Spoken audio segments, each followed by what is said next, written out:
ಸೀರೆನೇ ಕಾಣಿಸಲ್ಲ.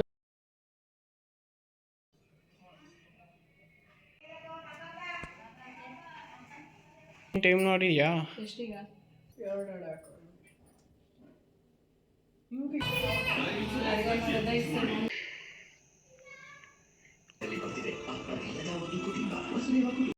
Hi friends, welcome back to my channel. ಎಲ್ಲರೂ ಹೇಗಿದ್ದೀರಾ? ಐ ಹೋಪ್ ನೀವೆಲ್ಲ ಚೆನ್ನಾಗಿದ್ದೀರಾ ಅಂತ ಅಂದ್ಕೊಂಡಿದ್ದೀನಿ. ಬನ್ನಿ, ವರಮಹಾಲಕ್ಷ್ಮಿ ಹಬ್ಬ ದಿನ ನಮ್ಮ ಮನೆಯಲ್ಲಿ ಪೂಜೆ ಎಲ್ಲ ಹೇಗಾಯಿತು, ಅವತ್ತಿನ ದಿನ ಹೇಗಿತ್ತು ಅಂತ ಹೇಳ್ಬಿಟ್ಟು ಅಂತ ನೋಡೋಣ. ಇದು ಹಬ್ಬದ ಹಿಂದಿನ ದಿನ ಸಂಜೆ 4 ಗಂಟೆ ಸಮಯ. ಸೊ ದೇವ್ರ ಪೂಜೆಗೆ ಬೇಕಾಗಿರುವಂಥ ಐಟಮ್ಸ್ಗಳೆಲ್ಲನೂ ವಾಶ್ ಮಾಡಿ ಈ ರೀತಿ ಒಂದು ಚರ್ಕಿಗೆ ಹಾಕಿ ಇಡ್ತಾಯಿದ್ದೀನಿ. ಒಂದು ಚರ್ಕ್ ಫುಲ್ ಆಗಿದ್ರು ಕೂಡ ಇನ್ನೂ ಒಂದೊಂದು ಐಟಮ್ಸ್ಗಳು ತೊಗೋಬೇಕು, ಮಿಸ್ಸಿಂಗ್ ಅಂತ ಅನ್ನಿಸ್ತಾ ಇರುತ್ತೆ. ಎಲ್ಲ ಹಿತ್ತಾಳೆದು ಮತ್ತು ತಾಮ್ರದ್ದು, ಸ್ವಲ್ಪ ಮಾತ್ರ ಬೆಳ್ಳಿ ಐಟಮ್ಸ್ಗಳಿದೆ ಅಷ್ಟೇ. ಸ್ಟೀಲ್ದಂತೂ ಯಾವುದೂ ಯೂಸ್ ಮಾಡ್ತಾ ಇಲ್ಲ. ಈ ರೀತಿ ಹಾಕಿ ಇಟ್ಟಿದ್ದೀನಿ. ಬೆಳಗ್ಗೆ ನನಗೆ ತೊಗೊಳ್ಲಿಕ್ಕೆ ಈಸಿ ಆಗುತ್ತೆ ಅಂತ ಹೇಳ್ಬಿಟ್ಟು ಅಂತ. ಇನ್ನು ನಾನು ಬೆಳಗ್ಗೆನೇ ಪೂಜೆ ಮಾಡ್ತಾ ಇಲ್ಲ, ಒಂದು 11 ಗಂಟೆಗೆ ಪೂಜೆ ಮಾಡೋಣ ಅಂತ ಅಂದ್ಕೊಂಡೆ. ಸೊ ಟೈಮ್ ಚೆನ್ನಾಗಿದೆ ಅಂತ ಹೇಳ್ಬಿಟ್ಟು ಅಂತ. ನನ್ನ ಹಸ್ಬೆಂಡ್ ಕೂಡ ಬ್ಯುಸಿ ಇದ್ದರು, ಅವ್ರದ್ದೇನೋ ಫೋಟೋಗ್ರಾಫರ್ ಸೆಲೆಕ್ಷನಲ್ಲಿ. ಇದು ದೇವ್ರ ಫೋಟೋ, ಇದೆಲ್ಲನೂ ಒಂದು ಕಡೆ ಇಟ್ಟಿದ್ದೀನಿ. ಮತ್ತು ನನ್ನ ಮಗ ಕೂಡ ದಿನ ಬೆಳಿಗ್ಗೆ ಎದ್ದು ಸಾಕಾಗಿದ್ನಲ್ಲ, ಅದಕ್ಕೇನೆ ಇರಲಿ ಬಿಡು ಅಂತ ಹೇಳ್ಬಿಟ್ಟು ಅಂತ ಸುಮ್ಮನೆ ಆದೆ.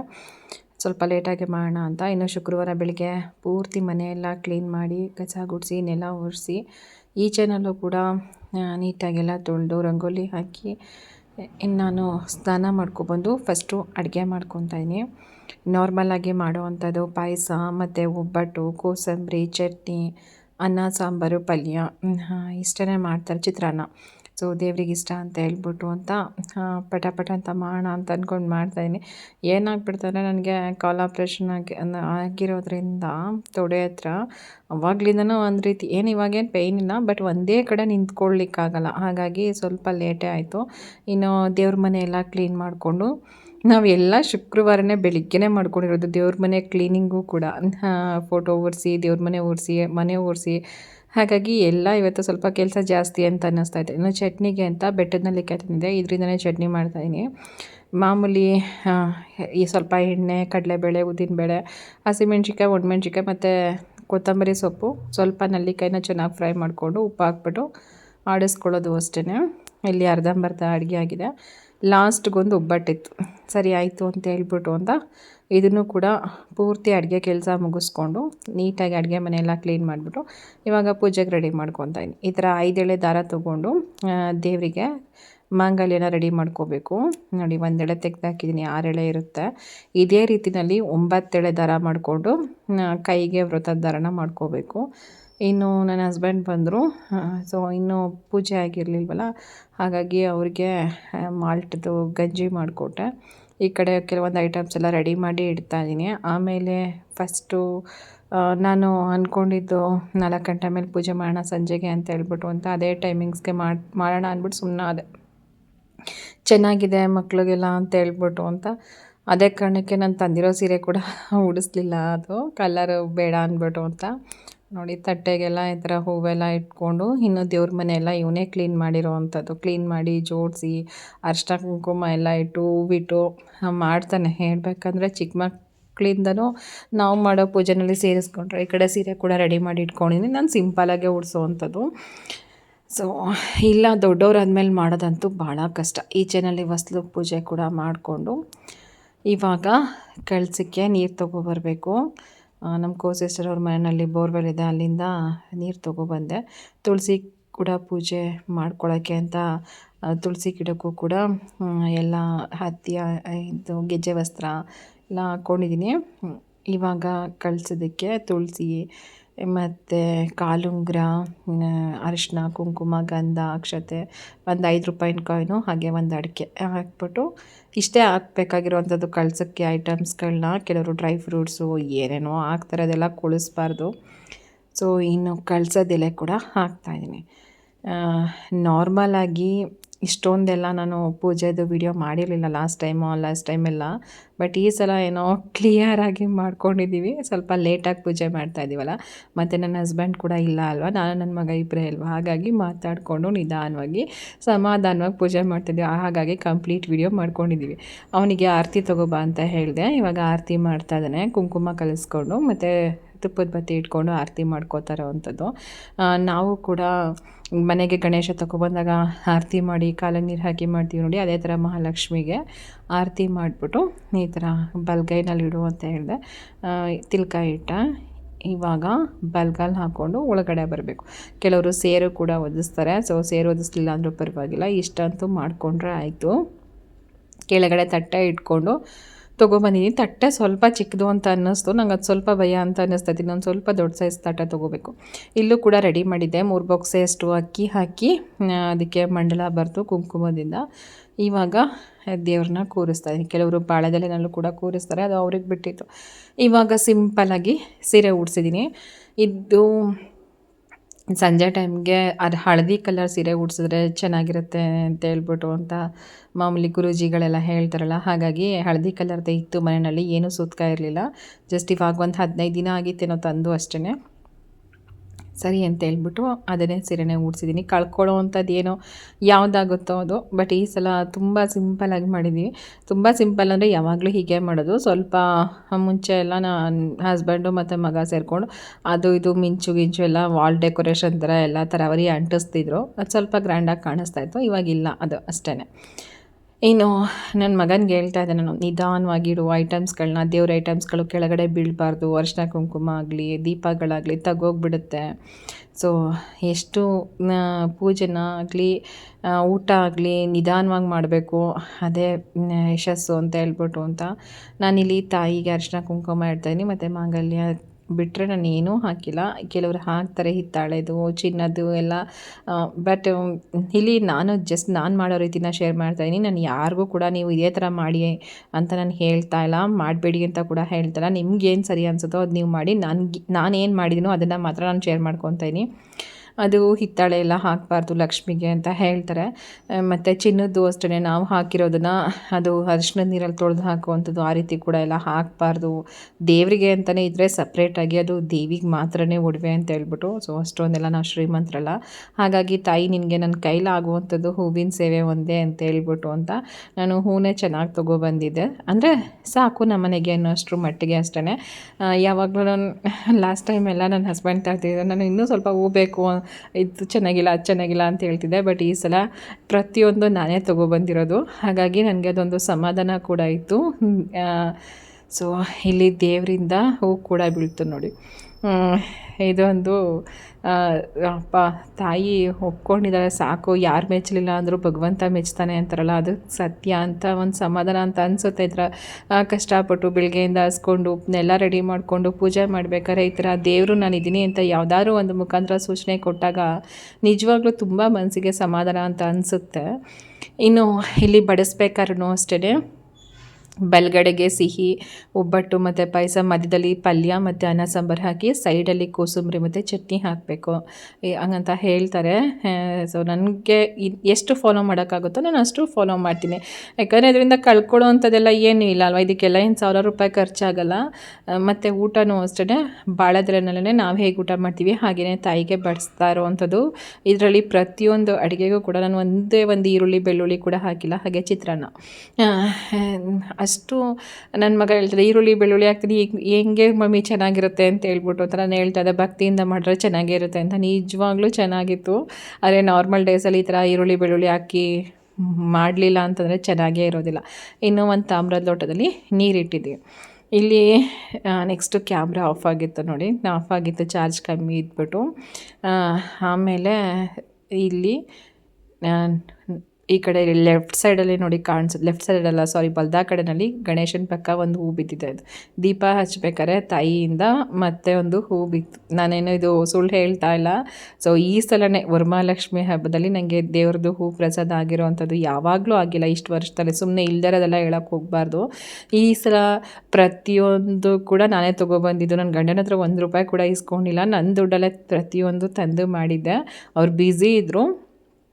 ಸೊ ಅವ್ರು ಕೊಟ್ಟಿಲ್ಲ ಅಂತಲ್ಲ, ನಾನು ಕೇಳೋಕ್ಕೂ ಹೋಗಲಿಲ್ಲ. ಅವರು ಕೂಡ ತಗೋ ಅಂತಲೂ ಕೊಡಲಿಲ್ಲ. ಯಾಕಂದರೆ ಗಂಡಸರು ನಿಮಗೆ ಗೊತ್ತಿರ್ಬೋದು, ನಾವು ₹1000 ಕೇಳಿದ್ರೆ ಅವ್ರು ಕೊಡೋದೇ ₹200-300. ಕೆಲವ್ರು ಮಾತ್ರ ₹1000 ಕೇಳಿದ್ರೆ ₹2000 ಕೊಡೋವಂಥದ್ದು. ನಮ್ಮ ಮನೆಯಲ್ಲೆಲ್ಲ ಆ ಥರ ಏನಿಲ್ಲ. ಏನಕ್ಕೆ ಏನು ಎತ್ತ ಅಂತ 50 ಪ್ರಶ್ನೆ ಕೇಳಿ ನಾನೇನಾದ್ರೂ ಒಂದು 5,000 ಕೇಳಿದ್ರೆ ಅವ್ರು ಕೊಡೋದೇ 1,000 ಆ ರೀತಿ. ಬಟ್ ನಾನೇ ಈ ಸಲ ಚೆನ್ನಾಗಿ ನನ್ನ ಕೈಲಿ ಏನಾಗುತ್ತೋ ಅಷ್ಟು ಸಿಂಪಲ್ಲಾಗಿ ತೊಗೊಬಂದಿದ್ದೆ. ನಂಗೆ ಅದು ಸಮಾಧಾನ ಅಂತ ಅನ್ನಿಸ್ತು. ಯಾರು ಮೆಚ್ಚಲಿ ಬಿಡಲಿ, ನಾವು ಮಾಡೋ ಪೂಜೆ ಭಗವಂತಂಗೆ ಮೆಚ್ಚಿದ್ರೆ ಸಾಕು, ಅದೇ ಒಂದು ತೃಪ್ತಿ ಭಾವನೆ. ಇನ್ನು ಅರಿಶಿನ ಕುಂಕುಮ ಕರೆದು ಕೊಡಲಿಕ್ಕೆ ಅಂತ ಹೇಳ್ಬಿಟ್ಟು ಎಲೆ ಅಡಿಕೆ ಬಾಳೆಹಣ್ಣು ಇದು ಕೂಡ ರೆಡಿ ಮಾಡಿ ಇಟ್ಟಿದ್ದೀನಿ. ಏನಾಯಿತು ಅಂತಂದರೆ ಒಂದು ಬ್ಲೌಸ್ ಪೀಸ್ ಥರದ್ದು ಮರ್ತೋಗ್ಬಿಡ್ತು, ಚೆನ್ನಾಗಿರೋ ಬ್ಲೌಸ್ ಪೀಸ್ದು. ನೋಡಿ ಇಲ್ಲೇ ಹೂವು ಇದು ಲಾಸ್ಟಿಗೆ ತೋರಿಸ್ತೀನಿ. ಇದು ನಾನು ದೀಪ ಹಚ್ಬೇಕಾದ್ರೆ ಬಿದ್ದಿದ್ದು ಹೂವು. ಮುಂಚೆ ಒಂದು ಹೂವು ಬಿದ್ದಿತ್ತು ಆ ಕಡೆ. ಸೊ ಇನ್ನು ಸ್ವಲ್ಪ ಒಡವೆನ ತಟ್ಟೆಗೆ ಇಟ್ಟಿದ್ದೀನಿ. ನಾನು ಇಷ್ಟೇ ಪೂಜೆ ಮಾಡಿರೋ ಅಂಥದ್ದು. ಇನ್ನು ತೆಂಗಿನಕಾಯಿ ಕೂಡ ನನಗೆ ಇನ್ ಟೈಮ್ಗಿಲ್ಲಿ ಸಿಗಲಿಲ್ಲ. ಇದ್ದಿದ್ರಲ್ಲಿ ನಾನು ಪೂಜೆ ಮಾಡಿದ್ದೀನಿ, ಅಂದರೆ ಕೊಡೋರಿಗೆ ತೆಂಗಿನಕಾಯಿ ಸಿಗಲಿಲ್ಲ ಅಂತ ಹೇಳ್ಬಿಟ್ಟು ಅಂತ. ಪೂಜೆ ಎಲ್ಲ ಆದಮೇಲೆ ನಾನು ನನ್ನ ಮಗ ಬಡಿಸ್ಕೊಂಡು ಊಟ ಮಾಡಿದ್ವಿ. ಅವನಿಗೆ ಅದು ಆಶ್ಚರ್ಯ, ಮಮ್ಮಿ ಚೆನ್ನಾಗಿದೆ ಅಡುಗೆ ಅಂತ ಹೇಳ್ತಾ ಇದ್ದ. ನಾನು ಹೇಳ್ತಾ ಇದ್ದೆ, ದೇವ್ರಿಗೆ ಒಪ್ಕೊಂಡ್ರೆ ಅಡುಗೆ ಚೆನ್ನಾಗಿದೆ ಅಂದ್ಬಿಟ್ಟು ಅಂತ ಹೇಳ್ತಾರಲ್ವ. ಸೊ ನಾವು ನೈವೇದ್ಯ ಮಾಡಿ ಬಡಿಸೋವರೆಗೂ ಅಲ್ಲ, ಸೊ ಸಂತೃಪ್ತಿ ಭಾವನೆಯಿಂದ ಪ್ರೀತಿಯಿಂದ ನಾವು ಭಗವಂತ ನಿನ್ಗೆ ಅಡುಗೆ ಮಾಡ್ತಿದ್ದೀವಪ್ಪ ಅಂತಂದಾಗ್ಲೇ ಅದು ದೇವ್ರಿಗೆ ಮುಟ್ಬಿಡುತ್ತಂತೆ.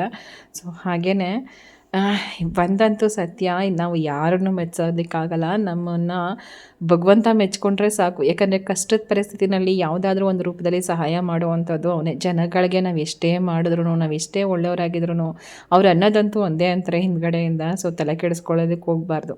ಇನ್ನೊಂದು ಏನಂತಾರೆ, ನಮ್ಮ ತಪ್ಪು ಮಾಡಿಲ್ಲ ಅಂತಂದಾಗ್ಲೂ ಅವ್ರು ಮಾತಾಡಿದ್ರೆ ಅದು ಅವ್ರಿಗೆ ಸುತ್ಕೊಳ್ಳುತ್ತಂತೆ, ನಾವು ಮಾಡಿರೋ ಪಾಪಗಳು ಕಡಿಮೆ ಆಗುತ್ತೆ ಅಂತ ಹೇಳ್ತಾರೆ. ಹಾಗಾಗಿ ನನಗೆ ಯಾರಾದರೂ ಬಂದು ಹೇಳ್ತಾರೆ ನೋಡಿ, ಸೊ ನಿನ್ನ ಬಗ್ಗೆ ಹೀಗೆ ಮಾತಾಡ್ತಿರೋ ಹಾಗೆ ನಾನು ಅವಾಗ ಸುಮ್ಮನೆ ಆಗ್ಬಿಡ್ತೀನಿ. ಯಾಕಂತಂದರೆ ಅಯ್ಯೋ ಅವ್ರಾಗ ಅವ್ರ ಪಾಪದ ಕೂಡ ತುಂಬಿಸ್ಕೋಬೇಕಾದ್ರೆ ನಾನು ಯಾಕಪ್ಪ ಅವ್ರ ಪಾಪದ ಕೂಡ ತುಂಬೋದಕ್ಕೆ ಅಡ್ಡಿಯಾಗಲಿ, ಅಥವಾ ನಾನು ಯಾಕೆ ತುಂಬಿಸ್ಕೊಳ್ಳಿ ಅಂದ್ಬಿಟ್ಟು ಅಂತ. ಅದು ಅವ್ರವ್ರ ಕರ್ಮ. ಯಾಕಂದರೆ ದೇವ್ರು ಬಿಟ್ಟರು ಕರ್ಮ ಅನ್ನೋದು ಬಿಡಲ್ಲ ಅಂತ ಹೇಳ್ತಾರಲ್ವ. ಹಾಗಾಗಿ ನಾವು ಯಾರು ಏನೇ ಮಾತಾಡ್ಕೊಳ್ಳಿ, ನಮ್ಮದೇನು ಕೆಲಸ ಇದೆಯೋ ಅಷ್ಟು ಮಾಡ್ಕೊಂಡು ಹೋದರೆ ನಮಗೆ ಬೆಸ್ಟ್. ಸೊ ನಮ್ಮನ್ನು ಯಾರು ಹೇಳ್ತಾರಲ್ಲ, ಬೇಡ ಅಂದವ್ರಿಗೆ ಹೊರೆ ಆಗೋದಕ್ಕಿಂತ ಬೇಕು ಅಂದವ್ರಿಗೆ ನಾವು ಬೆಳಕಾಗಬೇಕು ಅಂತ ಹೇಳ್ಬಿಟ್ಟು ಅಂತ. ಹಾಗೆ ನಮ್ಮಿಂದ ಯಾರಿಗೆ ₹1 ಯೂಸ್ ಆಗುತ್ತೋ ಅಥವಾ ₹10 ಯೂಸ್ ಆಗುತ್ತೋ ಅಂಥವ್ರಿಗೆ ಯೂಸ್ ಮಾಡೋಣ. ಸೊ ನಮ್ಮನ್ನು ಕೇವಲವಾಗಿ ಕಾಣೋರಿಗೆ ಹತ್ರ ಎಲ್ಲ ಹೋಗಿ ನಾವು ಗೋಗೋರಿ ಅಂತ ಸೀನೆಲ್ಲ ಇಟ್ಕೊಳ್ಳೋದಕ್ಕೆ ಹೋಗ್ಬಾರ್ದು. ಸೊ ಇನ್ನೊಬ್ಬರು ಮನೆಯಲ್ಲಿ ಅರಮನೆಯಲ್ಲಿ ಹಾಳಾಗಿರೋದಕ್ಕಿಂತ ಗುಡಿಸ್ಲಲ್ಲಿ ರಾಜರ ಥರ ಇರೋದು ವಾಸಿ ಅಂತ ಹೇಳ್ತಾರೆ ನೋಡಿ. ಹಾಗೆ ನಮ್ದು ಎಷ್ಟಿದೆಯೋ ಅಷ್ಟೇ, ಹಾಸಿಗೆ ಇದ್ದಷ್ಟು ಕಾಲು ಚಾಚಬೇಕು ಅಂತ ಅನ್ನೋದು ನನ್ನ ಪಾಲಿಸಿ. ಇನ್ನು ಸಂಜೆಗೆ ಕರೆದು ಅರಿಶಿನ ಕುಂಕುಮ ಎಲ್ಲ ಕೊಡ್ತಾಯಿದ್ದೀನಿ. ನನ್ನ ಕೂಡ ಕರೆದಿದ್ರು. ನಾನು ಒಂದು 4-5 ಮನೆಗೆ ಅರಿಶಿನ ಕುಂಕುಮ ತೊಗೊಳೋದಕ್ಕೆ ಹೋಗಿದ್ದು ಬಂದೆ. ಇವತ್ತೇ ನನಗೆ ಅಷ್ಟಾಗಿ ಹೊಟ್ಟೆನೂ ಹಸ್ತಿರಲಿಲ್ಲ, ಬೆಳಗ್ಗೆಯಿಂದನೂ ಹಸ್ಕೊಂಡಿದ್ದೆ. ಸೊ ಏನು ಅಷ್ಟಾಗಿ ಊಟ ಮಾಡಬೇಕು ಅಂತಲೂ ಅನ್ನಿಸ್ತಿರ್ಲಿಲ್ಲ. ಬಟ್ ಏನೋ ಒಂದು ರೀತಿ ಹಬ್ಬ ಅಂತಂದ್ರೇ ಒಂದು ರೀತಿ ಖುಷಿ ಅಂತ ಅನಿಸುತ್ತೆ. ನನಗೆ ಅಂತಲ್ಲ, ಎಲ್ಲರಿಗೂ. ಅದು ಅವ್ರವ್ರಿಗೆ ಬಿಟ್ಟಿದ್ದು, ಸಿಂಪಲ್ಲೋ ಗ್ರ್ಯಾಂಡೋ ಏನೋ, ಆದರೆ ಭಕ್ತಿ ಭಾವ ಅನ್ನೋದೊಂದು ತುಂಬಾ ಮುಖ್ಯ. ಇದೊಂದು ನಾನು ಹೇಳೋಕ್ಕೆ ಇಷ್ಟಪಡ್ತೀನಿ. ಭಕ್ತಿಯಿಂದ ಏನು ಮಾಡಲಿಲ್ಲ ಅಂದರೂ ಲಕ್ಷ್ಮೀ ತಾಯಿ ಫೋಟೋಗೆ ಒಂದು ಮೊಳ ಹೂವಿನ ಮಲ್ಲಿಗೆ ಹಾರ ಆಗಲಿ ಅಥವಾ ಒಂದು ಮೊಳ ಮಲ್ಲಿಗೆ ಹೂವಾಗಲಿ ಹಾಕಿ ಗಂಧದ ಕಡ್ಡಿ ಹಸಿರು ತಾಯಿ ಒಲಿತಾಳೆ. ಯಾಕಂದರೆ ಎಲ್ಲರೂ ನಾವು ಹಾಕೋ ಬಟ್ಟೆ, ಚಿನ್ನ, ಒಡವೆ, ದುಡ್ಡು ನೋಡಿದ್ರೆ ಭಗವಂತನೊಬ್ಬ ಮಾತ್ರ ನಾವು ಮನ್ಸು ನೋಡ್ತಾನಂತೆ, ಇವ್ರ ಮನ್ಸು ಹೇಗಿದೆ ಅಂತ ಹೇಳ್ಬಿಟ್ಟು ಅಂತ. ಸೊ ಅದು ಯಾರಿಗೂ ಕಾಣದೇ ಇರೋ ಮನಸ್ಸು ಭಗವಂತನಿಗೆ ಕಾಣಿಸುತ್ತೆ. ಇವ್ರ ಮನಸ್ಸು ಒಳ್ಳೇದಾ ಕೆಟ್ಟದಾ, ಇವ್ರ ಮನಸ್ಸಲ್ಲಿ ಏನು ಯೋಚನೆ ಮಾಡ್ತಾರೆ, ಬೇರೆಯವ್ರ ಬಗ್ಗೆ ಏನು ಥಿಂಕ್ ಮಾಡ್ತಾರೆ ಅಂತ ಹೇಳ್ಬಿಟ್ಟು ಅಂತ. ಸೊ ಹಾಗಾಗಿ ಮನಸ್ಸೊಂದು ಪರಿಶುದ್ಧವಾಗಿದ್ದರೆ ಭಗವಂತನಿಗೆ ನಾವು ಇಷ್ಟೆಲ್ಲ ಪೂಜೆ ಮಾಡಲೇಬೇಕು ಅಂತ ಅನ್ನೋದೇನೂ ಇಲ್ಲ. ಸೊ ಮನಸ್ಸೊಂದು ಶುದ್ಧವಾಗಿದ್ದರೆ ನಮ್ಮಿಂದ ಯಾರಿಗೂ ಕೆಟ್ಟದಾಗದೇ ಇದ್ದರೆ ಸಾಕು. ಒಳ್ಳೇದಾಗದೇ ಇದ್ರೂ ಪರವಾಗಿಲ್ಲ, ಕೆಟ್ಟದಾಗದೇ ಇದ್ದರೆ ಸಾಕು. ಇನ್ನು ನಮಗೆ ಅಯ್ಯೋ ಅನ್ನಿಸ್ತೋರಾಗಿರಲಿ, ನಮ್ಮ ಬಗ್ಗೆ ಅದೆಲ್ಲ ಅವ್ರವ್ರಿಗೆ ಬಿಟ್ಬಿಟ್ರು ಸುಮ್ಮನೆ ಇದ್ಬಿಟ್ರೆ ವಾಸಿ. ಯಾಕಂದರೆ ಎಷ್ಟೋ ಜನ ಅದನ್ನೇ ಇಟ್ಕೊಂಡು ಕೊರಗ್ತಾ ಇರ್ತಾರೆ. ಸೊ ತಲೆಯಿಂದ ತೆಗೆದುಬಿಟ್ಟಷ್ಟು ಹೊರೆ ನಮ್ಮ ಮನಸ್ಸು ಕೂಡ ರಿಲೀಫ್ ಅಂತ ಅನಿಸುತ್ತೆ. ಇನ್ನು ಟೈಮ್ ಆಲ್ರೆಡಿ 5 ಗಂಟೆ ಮೇಲಾಗಿತ್ತು. ಸೊ ಕೆಲವರು ಕೆಳಗಡೆ ಕೂತ್ಕೊಂಡಿದ್ರು, ಇನ್ನು ಕೆಲವರು ಮೇಲೆ ಕೂತ್ಕೊಂಡಿದ್ರು. ನಾನು ಚಾಪೆನಾರ ಹಾಕಬೇಕಿತ್ತು, ಇದೊಂದು ಮರ್ತೋಯ್ತು. ನಾನು ಹೇಳಿದ್ರು ಅವ್ರು ಕೆಳಗಡೆ ಕೂತ್ಕೊಂಡ್ರು. ಆದರೆ ಈ ಸಲನೇ ನನಗೆ ತುಂಬ ಸಮಾಧಾನ ಅಂತ ಅನಿಸಿದ್ದು. ಇದಕ್ಕಿಂತನೂ ಇನ್ನೂ ಜಾಸ್ತಿ ತಟ್ಟೆ ಎಲ್ಲ ಇಟ್ಟು ಜಾಸ್ತಿ ಎಲ್ಲ ಹಣ್ಣು ಆ ಥರ ಐಟಮ್ಸ್ ಎಲ್ಲ ಬೇಕ್ರಿಯಿಂದ ತರಿಸಿ ಎಲ್ಲ ಪೂಜೆ ಮಾಡಿರೋ ಅಂಥದ್ದು ಇದೆ. ಆದರೆ ಬಟ್ ಈ ಸಲನೇ ಪ್ರತಿಯೊಂದು ನಾನೇ ತಂದು ಈ ರೀತಿ ಇಷ್ಟು ಪೂಜೆ ಮಾಡಿದ್ದು ದೇವರಿಂದ ಹೂ ಬಿದ್ದಿದ್ದು ನಿಜವಾಗ್ಲೂ ತುಂಬಾ ಸಮಾಧಾನ ಅಂತ ಅನ್ನಿಸ್ತು ನನಗೆ. ಈ ಸಲನೇ ಪೂಜೆನೇ ಒಂದು ರೀತಿ ಸಮಾಧಾನ, ಅಂದರೆ ಇಷ್ಟು ನಿಧಾನವಾಗಿ ಮಾಡಿರೋ ಅಂಥದ್ದು. ಅಂದರೆ ನಾನು ನನ್ನ ಮಗ ಇಬ್ಬರೇ ಮಾತಾಡಿಕೊಂಡು ಎಲ್ಲ ರೆಡಿ ಮಾಡಿಕೊಂಡು ಮಾಡಿದ್ವಿ. ಆವಾಗ ಅಷ್ಟೊಂದು ಬೆಳಗ್ಗೆನಲ್ಲೇ ಗಡಿಬಿಡಿನಲ್ಲಿ ಮಾಡ್ತಾಯಿದ್ವಿ. ಅಂದರೆ ಬೆಳಗ್ಗೆನಲ್ಲಿ ಮಾಡಿದ್ರು ಕೂಡ ನಾನು ಯಾವಾಗಲೂ ಹಿಂದಿನ ದಿನವೇ ಕಳಸನ ಯಾವತ್ತೂ ರೆಡಿ ಮಾಡ್ಕೊಂಡಿಲ್ಲ. ನಾನು ಎದ್ದು 2:30 ಮೇಲೆ ಎದ್ದು ಎಲ್ಲ ರೆಡಿ ಮಾಡಿಕೊಂಡು 4 ಗಂಟೆ ಮೇಲೆ ಬ್ರಹ್ಮ ಮುಹೂರ್ತದಲ್ಲೇ ನಾನು ಕಳಸ ಕೂರಿಸ್ತಿದ್ದಿದ್ದು. ಸೊ ಇದು ವೃತ್ತದ ದಾರ ಕಟ್ಕೊಳ್ಳೋದೇ ಮರ್ತೋಯ್ತು. ಇದನ್ನು ಹುಣ್ಣಿಮೆ ದಿನ ತೆಗೆದ್ಬಿಟ್ಟು ಗಿಡಕ್ಕೆ ಹಾಕಬೇಕು ಅಂತ ಹೇಳ್ತಾರೆ. ನಾನು ಹಾಗೆ ಮಾಡಿದ್ದೆ. ಸೊ ಮರ್ತೋಯ್ತಲ್ಲ ಅಂದ್ಬಿಟ್ಟು ಆಮೇಲೆ ಕಟ್ಕೊತಾನೆ. ಈ ಸೀರೆನೂ ನೋಡಿ ಬರೀ 300 ರೂಪಾಯಿ ಅಷ್ಟೇ. ಚೆನ್ನಾಗಿದೆ ಅಲ್ವಾ, ತುಂಬ ಸಾಫ್ಟಾಗಿದೆ ಕಾಟನ್ನು. 300 ರೂಪಾಯಿ ಅಂತ ಅನಿಸ್ತಾ ಇಲ್ಲ ಅಂತ ಅನಿಸುತ್ತೆ ನನಗೆ. ಆದಷ್ಟು ನಂಬಿದ್ಯವ್ರನ್ನ, ನನಗೆ ಗೊತ್ತಿರೋವ್ರನ್ನ ಅರಿಶಿನ ಕುಂಕುಮ ಕರೆದು ಕೊಟ್ಟೆ. ಇನ್ನು ಕೆಲವರು ಬರಲಿಲ್ಲ, ಗೊತ್ತಿಲ್ಲ. ಇನ್ನು ಕೆಲವ್ರಿಗೆ ಮಾಮೂಲಿ ಏನೇನಾದ್ರು ಪರ್ಸನಲ್ ಪ್ರಾಬ್ಲಮ್ಸ್ಗಳಿರ್ತವೆ.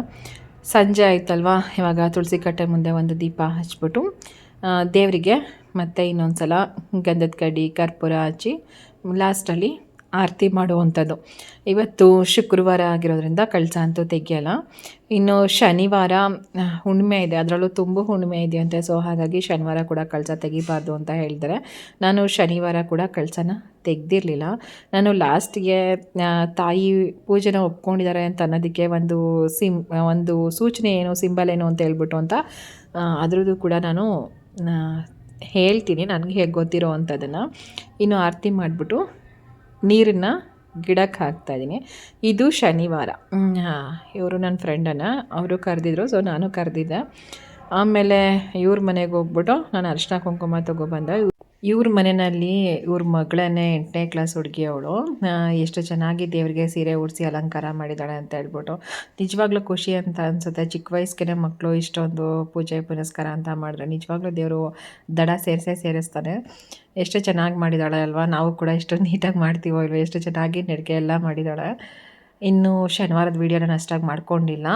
ಭಾನುವಾರ ನಾರ್ಮಲಾಗಿ ಸಂಜೆ ಪೂಜೆ ಮಾಡಿ ನಾನು ಕಳಸ ವಿಸರ್ಜನೆ ಮಾಡಿದ್ದು. ಇದರಲ್ಲಿ ಅಕ್ಕಿ ಹಾಕಿರ್ತೀವಲ್ಲ, ಸೊ ಈ ಅಕ್ಕಿ ನನಗೊಬ್ಬರು ಹೇಳಿದ್ದನ್ನು ಹೇಳ್ತಾಯಿದ್ದೀನಿ. ನಾನು 3 ಬಾಕ್ಸಷ್ಟು ಅಕ್ಕಿ ಹಾಕಿದ್ದೆ, 2 ಕೈನಲ್ಲಿ ತೊಗೊಂಡು ಈ ರೀತಿ ಹಾಕಿದ್ದೆ. ಇದು ಜಾಸ್ತಿ ಆಗಿದ್ರೆ ಲಕ್ಷ್ಮೀ ತಾಯಿಗೆ ನಮ್ಮ ಪೂಜೆ ಇಷ್ಟ ಆಗಿದೆ ಅಂತ ಹೇಳ್ಬಿಟ್ಟು ಅಂತ ಹೇಳಿದರು. ಸೊ ನೋಡಿ, ನಾನು ಕೌಂಟ್ ಮಾಡ್ತಾಯಿದ್ದೀನಿ, ಅರ್ಥ ಮಾಡ್ತಾಯಿದ್ದೀನಿ. ನನಗೇನೋ ಸ್ವಲ್ಪ ಜಾಸ್ತಿ ಅಂತ ಅನ್ನಿಸ್ತು. ಬಟ್ ಇದು ನಿಜಾನೋ ಸುಳ್ಳೋ ನನಗಂತೂ ಗೊತ್ತಿಲ್ಲ. ಆದರೆ ಭಕ್ತಿ ಭಾವದಿಂದ ನಾವು ಪೂಜೆ ಮಾಡಿದ್ರೆ ಇಷ್ಟು ಪೂಜೆ ಮಾಡಿದ್ದೀವಲ್ಲ ಅಂತ ಅನ್ನೋದು ಒಂದು ತೃಪ್ತಿ ಭಾವನೆ ಅಂತೂ ನಮಗೆ ಇದ್ದೇ ಇರುತ್ತೆ. ಸೊ ನಿಮಗೆ ಹೇಗೆ ಅನ್ನಿಸ್ತು ಈ ವಿಡಿಯೋ ನೋಡಿ ಅಂತ ಹೇಳ್ಬಿಟ್ಟು ಕಮೆಂಟ್ ಮಾಡಿ. ಬಾಯ್, ಥ್ಯಾಂಕ್ ಯು.